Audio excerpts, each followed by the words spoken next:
దైవజనులు రెడీగా ఉండండి. ఇన్స్టిట్యూట్ డైరెక్ట్స్ రెడీగా ఉండండి. యోహాను సువార్త 5వ అధ్యాయం 7వ వచనం.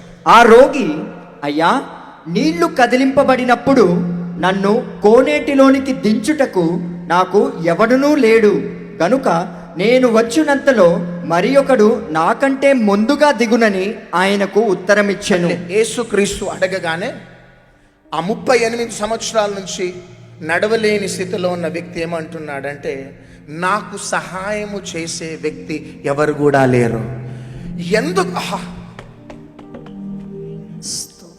ఎందుకు నీ అద్భుతం ఆలస్యమైంది?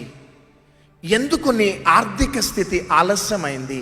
నీ ఉద్యోగ స్థితి ఎందుకు ఆలస్యమైంది? నీ బిజినెస్లో పెండింగ్ ఎందుకు ఆలస్యమైంది?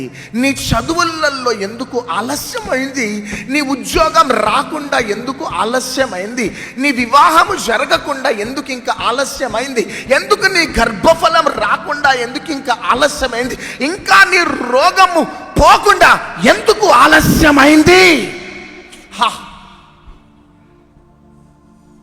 అప్పుడు ఆ వ్యక్తి అంటున్నాడు, నాకు సహాయము చేయటానికి ఏ ఒక్క వ్యక్తి కూడా లేడు.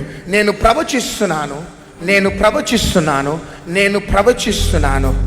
ఇదిగో నువ్వు వ్యాపారవేత్తవైతే, ఇదిగో నీకు సహాయం చేయటానికి డెస్టినీ హెల్పర్స్ రాబోతున్నారు. గట్టిగా చప్పట్లు కొట్టండి. నువ్వు ఇన్స్టిట్యూట్ డైరెక్టర్ అయితే నిన్ను గమ్యానికి చేర్చే వ్యక్తులను దేవుడు పంపించబోతున్నాడు. గట్టిగా చప్పట్లు కొట్టాల.